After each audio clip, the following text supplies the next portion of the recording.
আপনারা দেখছেন একুশে টেলিভিশন। বিমানের বহরে যুক্ত হল -8 উড়োজাহাজ শ্বেতবলাকা, নিরাপদ ভ্রমণের নিশ্চয়তার আশ্বাস। এখনো ষড়যন্ত্রের রাজনীতি করছে বিএনপি, বললেন ওবায়দুল কাদের। মুক্তিযুদ্ধ নিয়ে বক্তব্য স্ববিরোধী, মত বিশ্লেষকদের। লেবুর হালি 120 টাকা, পেঁয়াজের বাজারে ঝাঁজ, বাড়তি দামেই চাল, ভোজ্য তেল বিক্রি। মশায় নাকাল রাজধানীর জনজীবন, সিটি কর্পোরেশনের কার্যক্রম নিয়ে প্রশ্ন। ফেডারেল রিজার্ভ থেকে অর্থ সরানোর চেষ্টা মিয়ানমার সামরিক জান্তার, আটকে দিল মার্কিন কর্তৃপক্ষ।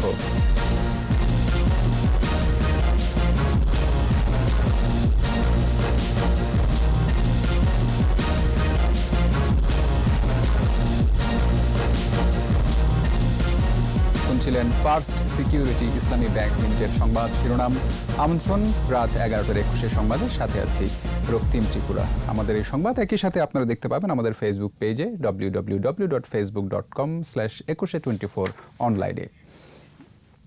Mega spider ceiling fan, mega বাতাসে শান্তির পরশ। এছাড়া সংবাদে আরও থাকছে, রোড সেফটি ওয়ার্ল্ড সিরিজে বাংলাদেশ লিজেন্ডকে 10 উইকেটে হারালো ইন্ডিয়া।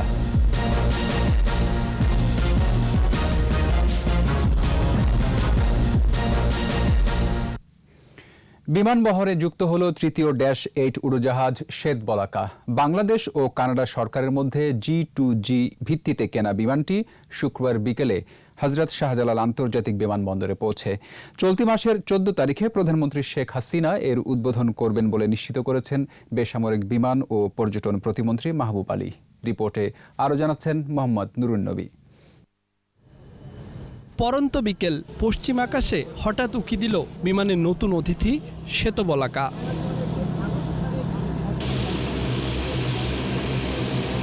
স্বাগত জানাতে প্রস্তুত বিমান পরিবার। ল্যান্ডিংয়ের পর আনুষ্ঠানিক উড়োজাহাজটি বুঝে নেন বিমানের কর্মকর্তারা। নতুন কেনা হলো 3টি, আগের 13টি এবং লিজ নেওয়া 5টি সহ বিমানের উড়োজাহাজ এখন 21টি। শ্বেতবলাকায় রয়েছে পরিবেশ বান্ধব ও অত্যাধুনিক সুযোগ সুবিধা সম্পন্ন প্রযুক্তি, হেপা ফিল্টার ডিভাইস। এর সূক্ষ্ম ম্যাচ মাত্র 4 মিনিটে ব্যাকটেরিয়া, ভাইরাস ও জীবাণু ধ্বংস করতে পারে, যা করোনা হতে সুরক্ষা সহ সতেজ ও নিরাপদ ভ্রমণের নিশ্চয়তা দেবে। এই কোভিড সিচুয়েশনে এটার যে ম্যাশের পরিমাণ সেটা আরও সূক্ষ্ম এবং খুব অল্প সময়ে এটা ভিতরকে জীবাণুমুক্ত করতে সক্ষম। করোনা মহামারীর মন্দার বাস্তবতায় এ ধরনের উদ্যোগে ঘুরে দাঁড়াচ্ছে বিমান। অনেক চেষ্টার পর সুখবর হলো, এখন ব্রেক ইভেন্টে প্রায় পৌঁছে গেছে রাষ্ট্রীয় বিমান সংস্থাটি, দাবি এই কর্মকর্তার। এই কয়েক মাস যাবৎ কিন্তু আমরা ইনশাল্লাহ প্রফিটের দিকে যাচ্ছি, সেই ব্রেক ইভেন্ট পয়েন্টে এসে গেছি। আরও যেহেতু 2টি ড্যাশ এখানে বহরে সংযুক্ত হয়েছে, আমরা আশা করছি খুব তাড়াতাড়ি আমরা আলোর প্রফিটের মুখ দেখব। শ্বেতবলাকা চলবে অভ্যন্তরীণ ও স্বল্প রুটের আঞ্চলিক রুটে। রুটগুলো হলো গুয়াংজু, কাঠমান্ডু, চেন্নাই, দিল্লি ও কলকাতা। আর মুজিববর্ষে টরন্টো, জাপান, চেন্নাই সহ বেশ কিছু নতুন রুটে বিমান পরিচালনার প্রস্তুতি শেষ করেছে বিমান। এগুলো অত্যাধুনিক বিমান, 2.5 ঘন্টা উঠতে পারবে। আমাদের রিজনাল এই এলাকায় কলকাতা, চেন্নাই, গুয়াংজু এই রুটগুলোতে, কাঠমান্ডু এগুলোতে আমাদের বিমান চলতে পারে। এই বিমানগুলো ব্যবহার করা হয়। মাননীয় প্রধানমন্ত্রী 14 তারিখ আনুষ্ঠানিকভাবে যে আকাশতরী এবং শ্বেতবলাকা আজকে যেটা আসলো, এই 2টা বিমানের শুভ উদ্বোধন করবেন। নতুন কেনা 3টি -8 উড়োজাহাজের ধ্রুবতারা ও আকাশতরী যুক্ত হয় গত বছর, আর সর্বশেষ আসলো শ্বেতবলাকা। গেল 1টি বছর করোনা মহামারীতে ক্ষতিগ্রস্ত হয়েছে পর্যটন ও এভিয়েশন সেক্টর। এই অবস্থা থেকে ঘুরে দাঁড়ানোর জন্য রাষ্ট্রীয় সংস্থা বিমান সর্বশেষ সংযুক্ত করলো এই শ্বেতবলাকা নামে এই বিমানটি। পর্যটন সংশ্লিষ্টরা আশা করছেন এতে যে ক্ষতি হয়েছে তা পুষিয়ে নেওয়ার ক্ষেত্রে কিছুটা সহায়ক হবে। মোহাম্মদ নুরুন্নবী, একুশে টেলিভিশন, শাহজালাল আন্তর্জাতিক বিমানবন্দর, ঢাকা। বিএনপি এখনো ষড়যন্ত্রের রাজনীতি করছে উল্লেখ করে আওয়ামী লীগ সাধারণ সম্পাদক ওবায়দুল কাদের বলেছেন, এই ষড়যন্ত্রের জাল দেশ বিদেশে বিস্তৃত। সরকারি বাসভবন থেকে নিয়মিত ব্রিফিংয়ে তিনি এসব কথা বলেন। আমরা সবসময় বলে আসছি 15ই আগস্ট আর 21শে আগস্ট একই ষড়যন্ত্রের ধারাবাহিকতা। বিএনপি নেতার বক্তব্য তাদের খুনের রাজনীতির স্বরূপ উন্মোচিত করেছে। এ বক্তব্য থেকে বোঝা যায় তারা এখন আন্দোলন ও নির্বাচনে ব্যর্থ হয়ে বাংলাদেশের জনপ্রিয় প্রধানমন্ত্রী শেখ হাসিনাকে হত্যার ষড়যন্ত্র করছে।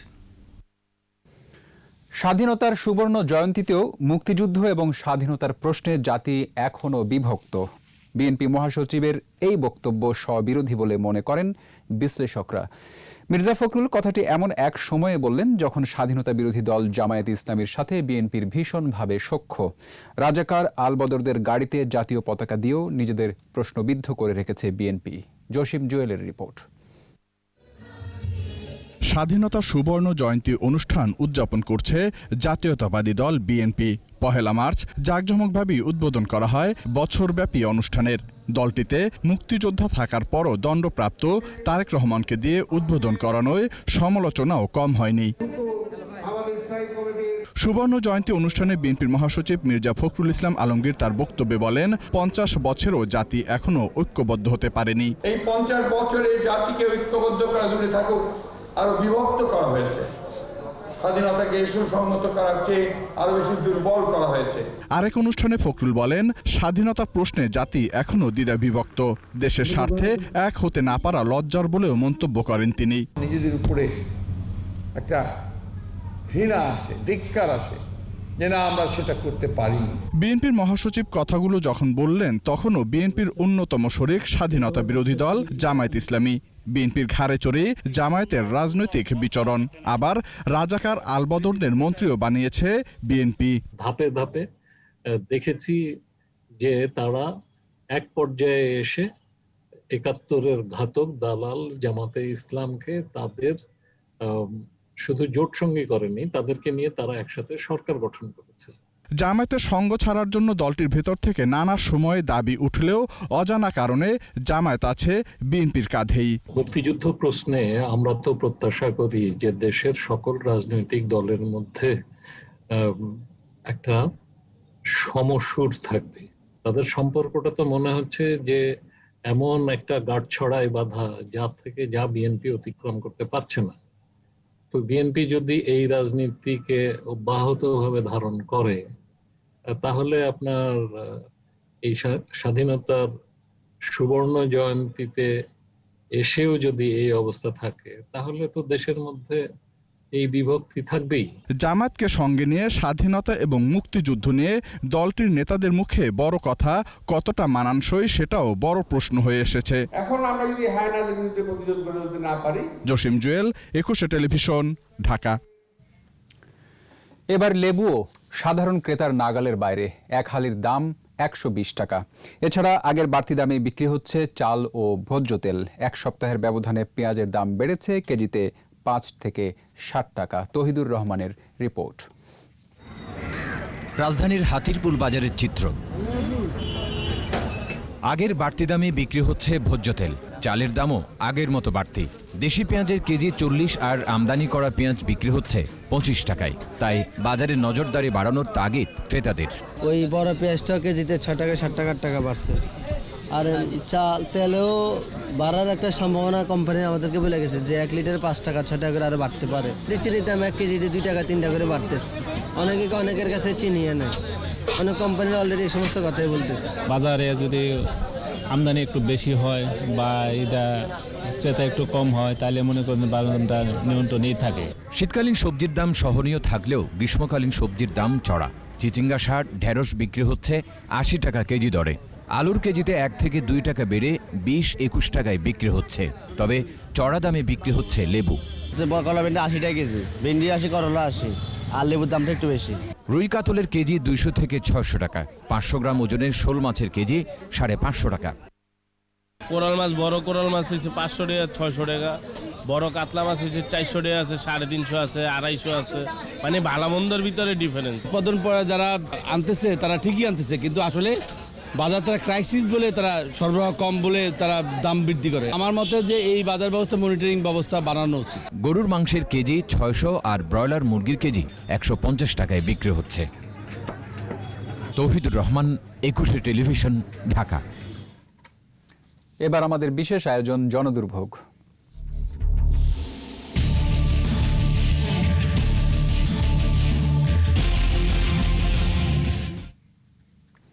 স্প্রে কিংবা কয়েল জ্বালিয়েও হচ্ছে না কাজ, মশার উৎপাত বেড়েই চলেছে। চিকিৎসকেরা বলছেন অল্পতে বিস্তার রোধ না হলে ছড়াবে উদ্বেগ, উৎকণ্ঠা। মুস্তাফিজুর রহমানের ক্যামেরায় বাকিটা জানাচ্ছেন অখিল পোদ্দার। রাজধানী ঢাকায় মশার যন্ত্রণা নতুন কিছু নয়, তবে মশার এমন আগ্রাসন আগে দেখেননি নগরবাসী। বাসা, বাড়ি, অফিস, রেস্টুরেন্ট কিংবা যে কোনো আড্ডাস্থলে দাপট বেড়েছে মশার। নিয়মিত ওষুধ ছেটানোর পরও আশাতীত ফল না পাওয়ায় সিটি কর্পোরেশনের সেবা নিয়ে প্রশ্ন তুলেছেন সাধারণ মানুষ। যতক্ষণ মশা ওষুধ ছিটানো হচ্ছে ততক্ষণ পর্যন্ত মশা নাই, বাট মশা ওষুধ ছিটানো শেষ করা মাত্রই আবার মশা হুমড়ি খেয়ে পড়ে। কি ওষুধ দিচ্ছে, কি ভালো না খারাপ, এগুলো কেউ তদন্ত করতে গেছে না, দেখতেছি কিনা কোনো মনিটরিং আসলে কিছু দেখতেছি না। মেয়র মহোদয়গণ আসলে নির্বাচনের সময় অনেক বড় বড় কথা বলে, কিন্তু তারা আসলে এই মশা নিধনের পিছনে কতটুকু ভূমিকা রেখেছে বা কতটুকু কি করেছে। বাচ্চাকে ওডোমোস লাগায় রাখতে হচ্ছে, তো এগুলো তো সাইড ইফেক্ট থাকতে পারে। একটা ছোট বাচ্চা প্রতিদিন আমি যদি ওডোমোস লাগাই, সেক্ষেত্রে হচ্ছে বাচ্চাটা যদি কোনো স্কিন প্রবলেম হয়, সেক্ষেত্রে আমি কি করব। রাজধানীর অভ্যন্তরে কিংবা পার্শ্ববর্তী নদী খালের পানিতে ভাসছে মশার লার্ভা। বিশেষজ্ঞ চিকিৎসকেরা বলছেন বংশবিস্তার রোধ করতে না পারলে পরিস্থিতি ভয়ঙ্কর হবে। এবার যে মশাটির প্রাদুর্ভাব আমরা এই সময় দেখছি সেটা হচ্ছে অ্যানাফিলিস প্রজাতির মশা। এই মশাটি ম্যালেরিয়া রোগের বাহক। যেহেতু ঢাকা এবং ঢাকার আশেপাশে ম্যালেরিয়ার প্রাদুর্ভাব কম, কাজেই এই মশা থেকে আমরা কোনো বড় ধরনের মহামারী, যেটি আমরা 1 বছর 1.5 বছরে দেখেছিলাম ডেঙ্গুর সময়, তেমনটি হয়তো দেখবো না, কিন্তু তারপরও মশার কামড়, নাগরিক ভোগান্তি, এসব থেকে তো আমাদের মুক্তি পেতেই হবে। সাধারণের ধারণা সিটি কর্পোরেশনের ওষুধেই ভেজাল আছে, নইলে দীর্ঘ সময়েও কেন রোধ করা যায়নি মশার বিস্তার। গত 2-3 বছরে মনে হয় এত মশা ছিল না, না অফিস করতে পারতেছি না বাসার মধ্যে থাকতে পারতেছি মশার অত্যাচারে। 10-12 দিন পরে একবার ওষুধ দেয়, মাসে একবার দেয়, কি দিয়ে যে দেয় আল্লাহ জানে। অনলাইনে ঠিকমতো ক্লাস করতে পারতেছি না, না ঠিকমতো বারান্দায় বসতে পারতেছি না, ঠিকমতো টিভি দেখতে পারতেছি না। এই অবস্থায় করোনার চেয়েও নতুন করে ডেঙ্গু আতঙ্কে রাজধানী ঢাকার মানুষ। আগে কখনো মশার এতটা দাপট পোহাতে হয়নি নগরবাসীর। সাম্প্রতিক সময়ে অভিজাত এলাকাগুলোতেও মানুষ অতিষ্ঠ হয়েছে এই মশার দাপটে। প্রিয় দর্শক, আপনার চারপাশে নানা সমস্যা আর ভোগান্তির চিত্র তুলে ধরবে 21শে টেলিভিশন। এসব তথ্য জানাতে ফোন করুন। 21শে টেলিভিশনে পৌঁছে যাব আমি অখিল পোদ্দার, আর 21শে টেলিভিশনের ক্যামেরা আপনাদের দুর্ভোগ দুর্দশায় সবসময় পাশে আছে। 21শে টেলিভিশন। মিয়ানমার পরিস্থিতির খবর। নিউ ইয়র্কের ফেডারেল রিজার্ভের রাখা তহবিল থেকে $1 বিলিয়ন সরাতে চেয়েছিল মিয়ানমারের সামরিক কর্তৃপক্ষ, তবে সে চেষ্টা আটকে দিয়েছে যুক্তরাষ্ট্র। পাশাপাশি দেশটির উপর বাণিজ্যিক নিষেধাজ্ঞা আরোপ করেছেন বাইডেন প্রশাসন। আজহারুল ইসলামের রিপোর্ট। একে একে বেরিয়ে আসছে মিয়ানমারের সামরিক সরকারের নানা পরিকল্পনা। ক্ষমতা দখলের পরপরই সেনা কর্তৃপক্ষ নিউ ইয়র্কের ফেডারেল রিজার্ভে রাখা $1 বিলিয়ন সরিয়ে ফেলার পদক্ষেপ নেয়। এ তথ্য জানিয়েছে সংবাদ সংস্থা রয়টার্স। মিয়ানমারের কেন্দ্রীয় ব্যাংকের নামে ওই তহবিল স্থানান্তরের অনুরোধ নিউ ইয়র্কের ফেডারেল রিজার্ভ ব্যাংক আটকে দেয়। পরে মার্কিন কর্মকর্তারাও ওই তহবিল স্থানান্তর অনুমোদন করেননি। পরে প্রেসিডেন্ট জো বাইডেন একটি নির্বাহী আদেশ জারি করে ওই তহবিল স্থানান্তর স্থগিত করার বৈধ এখতিয়ার দেন সংশ্লিষ্ট কর্মকর্তাদের। আর বিষয়টি নিয়ে এখনও নীরব মিয়ানমারের সামরিক কর্তৃপক্ষ। এছাড়া মিয়ানমারের ভারপ্রাপ্ত প্রেসিডেন্ট সহ বেশ কয়েকজন সেনা কর্মকর্তা ও প্রতিষ্ঠানের ওপর নিষেধাজ্ঞার পর সীমিত বাণিজ্যিক নিষেধাজ্ঞা জারির ঘোষণা দিয়েছে বাইডেন প্রশাসন। এদিকে মিয়ানমারের সামরিক সরকারের প্রতি বিক্ষোভকারীদের হত্যা বন্ধ করার দাবি জানিয়েছেন জাতিসংঘের মানবাধিকার প্রধান মিশেল ব্যাশেলেট। বলেন, শান্তিপূর্ণ বিক্ষোভে নিরাপত্তা বাহিনীর গুলি নিক্ষেপ অগ্রহণযোগ্য। অপরদিকে আরও বড় পরিসরে বিক্ষোভের পরিকল্পনা করছে মিয়ানমারের আন্দোলনকারীরা। সামরিক জান্তার রক্তচক্ষু উপেক্ষা করেই রাজপথে নেমেছেন তারা। বৃহস্পতিবারের চেয়েও বড় মিছিল সমাবেশ হয় বিভিন্ন শহরে, আর পরিস্থিতি নিয়ন্ত্রণে সড়কগুলোতে অবস্থান নিয়েছেন সেনা সদস্যরা। আজহারুল ইসলাম, 21শে টেলিভিশন। নিচ্ছি প্রিমিয়ার ব্যাংক লিমিটেড সংবাদ বিরতি। নো মাস্ক নো সার্ভিস বিধি মেনে চলুন, সুস্থ থাকুন। ফিরে এসে অন্যান্য খবরের সঙ্গে আরও থাকছে। হুজির প্রধান সমন্বয়ক সহ ৩ জঙ্গি গ্রেফতার, অস্ত্র ও উগ্র মতের বই জব্দ। রংপুরে প্রেমের ফাঁদে ফেলে প্রতারণার অভিযোগ, ৬ নারী সহ আটক ১১। আবার আমন্ত্রণ রাত 11:21 সংবাদে। ৭ই মার্চ দেশের সব থানায় উন্নয়নশীল দেশে উত্তরণের সুপারিশ প্রাপ্তি উদযাপন করবে পুলিশ। এ বিষয়ে নির্দেশনা দিয়েছেন আইজিপি ডক্টর বেনজির আহমেদ। রাজধানীতে রাজারবাগ পুলিশ অডিটোরিয়ামে সংবাদ সম্মেলনে তিনি বলেন, উন্নয়নশীল দেশ হিসেবে বাংলাদেশের স্বীকৃতি দেশব্যাপী উদযাপন করবে পুলিশ। আয়োজন সফল করতে সবার সহযোগিতা কামনা করে আইজিপি বলেন, দারিদ্র্যকে জাদুঘরে পাঠানোর সময় হয়েছে। কিছু শর্ত অর্জন করতে হয়, প্রতিপালন করতে হয় এবং বাংলাদেশ মাননীয় প্রধানমন্ত্রীর নেতৃত্বে 2018 সালে সেই সমস্ত শর্ত অর্জন করেছে। গত 26শে ফেব্রুয়ারি আমরা উন্নয়নশীল দেশের স্বীকৃতির জন্য সুপারিশ প্রাপ্ত হয়েছে। মাননীয় প্রধানমন্ত্রী 2009 সালে সরকার গঠন করেন এবং 21 সালের মধ্যে উন্নয়নশীল দেশে বাংলাদেশকে রূপান্তর করেছেন।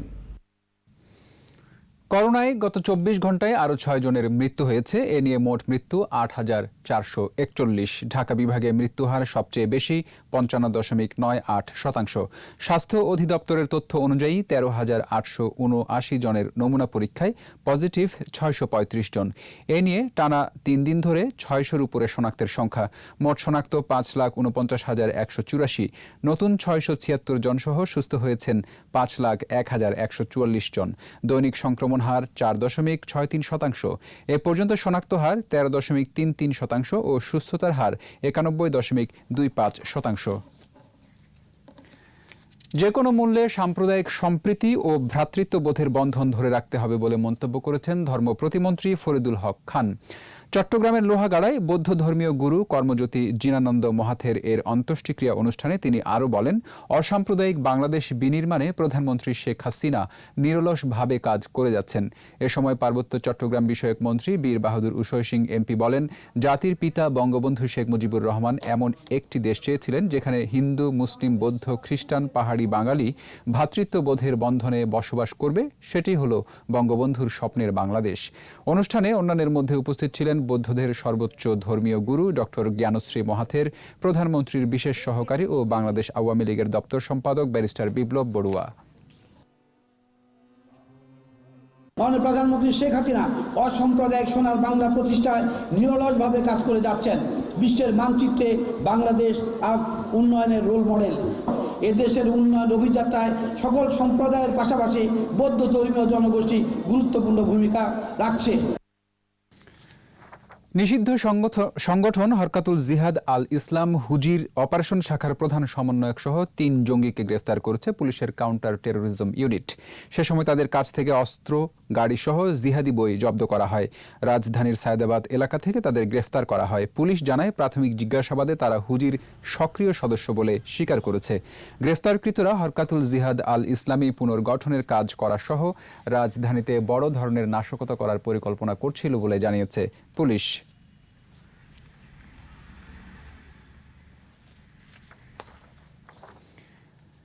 প্রেমের ফাঁদে ফেলে লাখ লাখ টাকা হাতিয়ে নেয়ার অভিযোগে প্রতারক চক্রের মূল হোতা সুমি ও তার সঙ্গী 5 নারী সহ 11 জনকে গ্রেফতার করেছে পুলিশ। দুপুরে রংপুর মেট্রোপলিটন পুলিশের প্রেস ব্রিফিংয়ে জানানো হয়, গ্রেফতারকৃতরা বিভিন্ন স্থানে বাসা ভাড়া নিয়ে প্রেমের ফাঁদে ফেলে পরে ভয় ভীতি দেখিয়ে আটকে মোটা অঙ্কের টাকা আদায় করত। চক্রটি নীলফামারীর শৈলমারি গ্রামের রেজাউল ইসলামকে ফাঁদে ফেলে 2.5 লাখ টাকা হাতিয়ে নেয়। পরে তার অভিযোগের ভিত্তিতে পুলিশ চক্রের সদস্যদের গ্রেফতার করে। এ সময় তাদের কাছ থেকে প্রতারণার কাজে ব্যবহৃত 13টি মোবাইল, 3টি এটিএম কার্ড এবং নগদ 22,000 টাকা উদ্ধার করা হয়।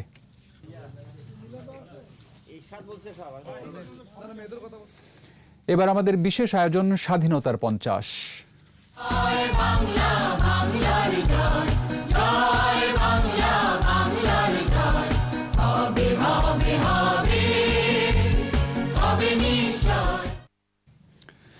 স্বাধীনতার 50 বছরে বাংলাদেশের জাতীয় বাজেটের আকার বেড়েছে 760 গুণ। 1972 সালে বঙ্গবন্ধু সরকারের অর্থমন্ত্রী তাজউদ্দিন আহমেদের বাজেট ছিল 786 কোটি টাকার। 2020-21 অর্থ বছরে যা উন্নীত হয়েছে 5,68,000 কোটি টাকায়। আর আগামী জুনে প্রায় 6 লাখ কোটি টাকার বাজেট দিতে যাচ্ছে সরকার। তৌহিদুর রহমানের রিপোর্ট। 1972 একটি যুদ্ধবিধ্বস্ত সদ্য স্বাধীন দেশ, ভঙ্গুর অর্থনীতি, চারদিকে হানাদারদের থাবার চিহ্ন, কৃষি, শিল্প, কারখানা, ব্যবসা বাণিজ্য প্রায় সবই অচল। তবে দেশ পুনর্গঠনে রয়েছে জোরালো তাগিদ। সর্বস্ব ত্যাগ করে আমার দেশের গঠনমূলক কাজে আত্মনিয়োগ তোমাদের করতে হবে। করবা? রাস্তা তোমাদের নিজেদের করতে হবে, ব্রিজ তোমাদের নিজেদের করতে হবে, ফসল উৎপাদন তোমাদের করতে হবে, গ্রামে গ্রামে তোমাদের কাজ করতে হবে। বাংলাদেশের প্রথম পঞ্চবার্ষিক পরিকল্পনার প্রথম বাজেট ছিল মোট 786 কোটি টাকার, যার মধ্যে উন্নয়ন বাজেট ছিল 501 কোটি টাকা।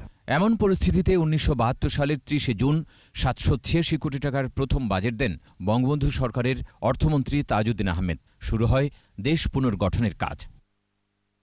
নানা ঘাত প্রতিঘাত সত্ত্বেও বাংলাদেশের জাতীয় বাজেটের আকার কখনোই নিম্নমুখী হয়নি। 1973-74-এ 995 কোটি আর 1975-76 অর্থবছরে দেয়া হয় 1550 কোটি টাকার জাতীয় বাজেট।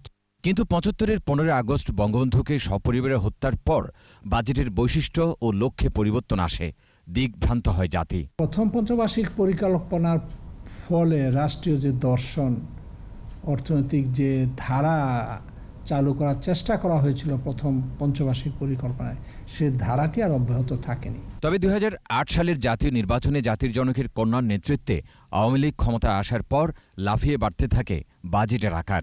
2009-10 অর্থবছরে প্রথমবারের মতো বাজেট 1 লাখ কোটি টাকা ছাড়ায়। বৈপ্লবিক পরিবর্তন হয়েছে 9-10 থেকে, এবং এই সফল কার্যকর পরিকল্পনার মাধ্যমেই আমাদের প্রবৃদ্ধির হার সর্বোচ্চ নেওয়া সম্ভব হয়েছে। বর্তমান সরকারের টানা 3 মেয়াদে দেশের অর্থনীতি ও অবকাঠামো খাতের বৈপ্লবিক পরিবর্তন আসে। ব্যাপক ব্যয় চাহিদা পূরণে 2013-14 অর্থবছরে বাজেট অতিক্রম করে 2 লাখ টাকার মাইলফলক।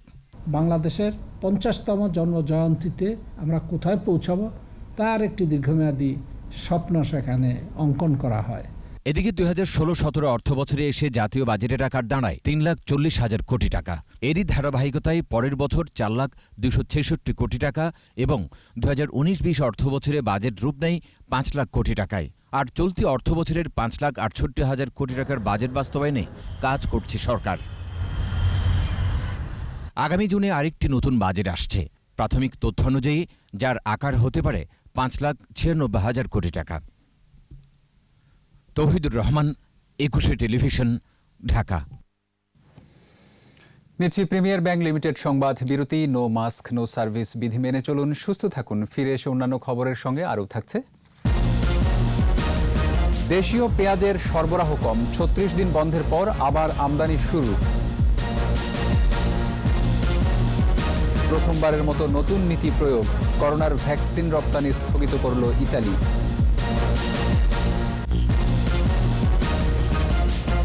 আবার আমন্ত্রণ রাত 11টার 21 সংবাদে।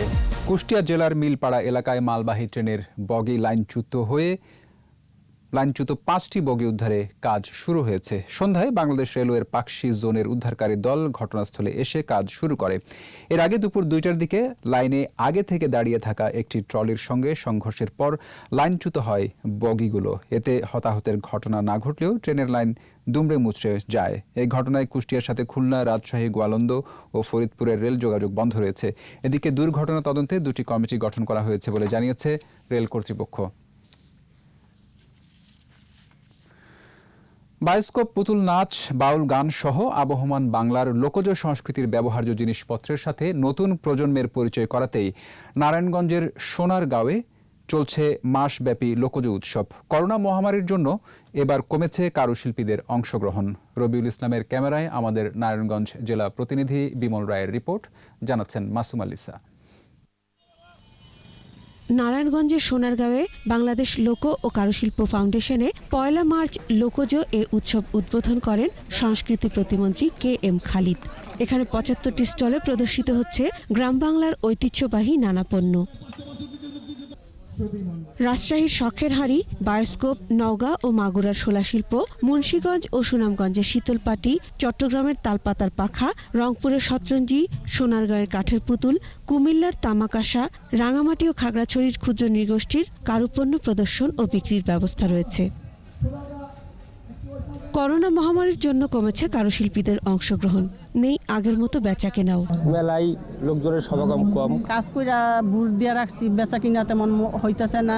লোক ও কারুশিল্পের উন্নয়নে এরই মধ্যে 157 কোটি টাকার প্রকল্প হাতে নেওয়া হয়েছে বলে জানান সংস্কৃতি প্রতিমন্ত্রী। ইতিমধ্যে টেন্ডার হয়ে গেছে এবং মাননীয় প্রধানমন্ত্রী সেটা অনুমোদন দিয়েছেন। এটা আশা করছি মাসখানেকের মধ্যে আমরা এটা কাজ শুরু করব।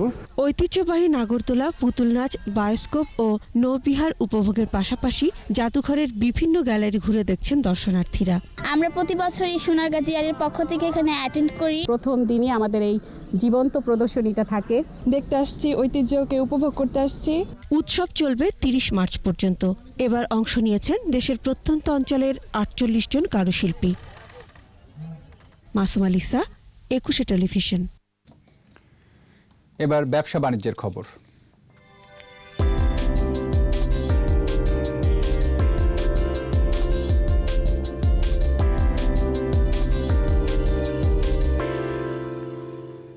দেশীয় পেঁয়াজের সরবরাহ কমা ও দাম কিছুটা বাড়ায় 36 দিন বন্ধের পর আবারও দিনাজপুরের হিলি স্থলবন্দর দিয়ে ভারত থেকে আমদানি শুরু হয়েছে। আমদানিকারকরা জানান, ভারত সরকার নিষেধাজ্ঞা প্রত্যাহার করে নিলে 3.5 মাস বন্ধের পর 2 জানুয়ারি থেকে আমদানি শুরু হয়। কিন্তু দেশীয় পেঁয়াজের দাম কম ও আমদানি করা পেঁয়াজের দাম বেশি হওয়ার কারণে চাহিদা সংকট দেখা দেয়। একই সঙ্গে শুল্ক আরোপের কারণে লোকসান হওয়ায় গত 27 জানুয়ারি থেকে আমদানি বন্ধ করে দেন ব্যবসায়ীরা। এমন অবস্থায় দেশের বাজারে দাম বেড়ে যাওয়ায় বন্দর দিয়ে আবারও পেঁয়াজ আমদানি শুরু করেছেন তারা। ইউনিলিভার বাংলাদেশ লিমিটেডের প্রথম প্রসাধনী brand Lux moon struck evening বা চন্দ্রালোক সন্ধ্যা শিরোনামে বর্ণিল অনুষ্ঠানের আয়োজন করেছে। এই উপলক্ষে সন্ধ্যায় রাজধানীর রেডিসন ঢাকা ওয়াটার গার্ডেনে মিলিত হন দেশের জনপ্রিয় তারকারা। ইউনিলিভার বাংলাদেশের beauty and personal care director Afzal Khan লাক্সের দীর্ঘ ঐতিহ্য তুলে ধরেন। এরপর প্রতিষ্ঠানটির skin cleansing category head Nabila Jabin Khan লাক্সের নতুন এই পথচলা সম্পর্কে বিস্তারিত তথ্য তুলে ধরেন। সবশেষে ইউনিলিভার বাংলাদেশের চেয়ারম্যান ও ম্যানেজিং ডিরেক্টর কেদার লেলে ব্র্যান্ডটির নতুন পণ্য উন্মোচন করেন। অনুষ্ঠানটি শেষ হয় জনপ্রিয় শিল্পী এলিটা করিমের গান এবং রিদি শেখের জমকালো নাচের মাধ্যমে। অনুষ্ঠানে লাক্সের অতীত ও বর্তমানের ব্র্যান্ড অ্যাম্বাসেডর ছাড়াও জনপ্রিয় তারকারা উপস্থিত ছিলেন। এবার সংস্কৃতি সংবাদ।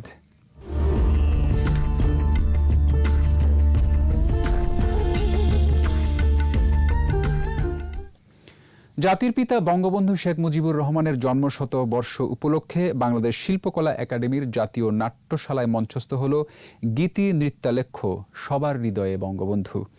এটি মঞ্চস্থ করে সাংস্কৃতিক সংগঠন বন্যী শিখা। প্রযোজনাটি উদ্বোধন করেন সংস্কৃতি প্রতিমন্ত্রী KM খালিদ। মফিউর রহমানের রিপোর্ট। সর্বকালের সর্বশ্রেষ্ঠ বাঙালি বঙ্গবন্ধু শেখ মুজিবুর রহমানের মানবতাবাদী নির্লোভ সংগ্রামী জীবনের নানা ঘটনার পরম্পরা নিয়ে রচিত গীতি নৃত্যালেখ্য মঞ্চস্থ হয় জাতীয় নাট্যশালা মঞ্চে। সভাপতিত্ব করেন সংগঠনের সভাপতি গোলাম কুদ্দুস, আর প্রধান অতিথি ছিলেন সংস্কৃতি প্রতিমন্ত্রী KM খালিদ। আমি যারা অংশগ্রহণ করেছেন তাদের সবার প্রতি নৃত্যালেখ্য উদ্বোধন করে প্রতিমন্ত্রী বলেন, দেশের ইতিহাস ঐতিহ্যভিত্তিক সাংস্কৃতিক কর্মকাণ্ডে মন্ত্রণালয় সবসময় পাশে থাকবে। সংস্কৃতি সংগঠনকে আমাদের ঐতিহ্যকে, এই শিল্পকে বাঁচিয়ে রাখার জন্য সংস্কৃতি চলে আপ্রাণ চেষ্টা করে যাচ্ছে। আমরা যে কোনো সময়ের চাইতে এখন সহযোগিতার হাতের বেশি প্রসারিত করি। পরে সংগঠনের শিল্পীরা মঞ্চস্থ করে সবার হৃদয়ে বঙ্গবন্ধু শিরোনামে গীতি নৃত্যালেখ্য। এর শুরুতে দেখানো হয় বঙ্গবন্ধুর শৈশবকালের উচ্ছলতা। সময় গড়ানোর সাথে সাথে পরিলক্ষিত হতে থাকে বঙ্গবন্ধুর সংগ্রামী জীবনের নানা দিক। উঠে আসে ভাষা আন্দোলন ও বঙ্গবন্ধুর ভূমিকার নানা দিক।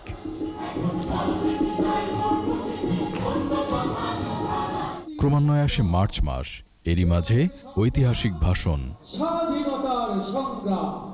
নৃত্যালেখ্যটিতে ফুটিয়ে তোলা হয় বঙ্গবন্ধুর দেশ গঠনের নানা দিক। উঠে আসে ৭৫-এর মর্মান্তিক হত্যাকাণ্ড। বঙ্গবন্ধুর জীবনের এমনই সব ঘটনা তুলে ধরা হয় বহ্নি শিখার প্রযোজনাটিতে। মফিউর রহমান, একুশে টেলিভিশন, ঢাকা। এরই সাথে শেষ করছি রাত 11টার 21 সংবাদ। যাবার আগে ফার্স্ট সিকিউরিটি ইসলামী ব্যাংক লিমিটেড সংবাদ শিরোনামগুলো আরও একবার। বিমানের বহরে যুক্ত হলো -8 উড়োজাহাজ শ্বেত বলাকা, নিরাপদ ভ্রমণের নিশ্চয়তার আশ্বাস। এখনো ষড়যন্ত্রের রাজনীতি করছে বিএনপি, বললেন ওবায়দুল কাদের। মুক্তিযুদ্ধ নিয়ে বক্তব্য স্ববিরোধী মত বিশ্লেষকদের। লেবুর হালি 120 টাকা, পেঁয়াজের বাজারে ঝাঁঝ, বাড়তি দামে চাল ভোজ্য তেল বিক্রি। মশায় নাকাল রাজধানীর জনজীবন, সিটি কর্পোরেশনের কার্যক্রম নিয়ে প্রশ্ন। ফেডারেল রিজার্ভ থেকে অর্থ সরানোর চেষ্টা মিয়ানমার সামরিক জান্তার, আটকে দিল মার্কিন কর্তৃপক্ষ।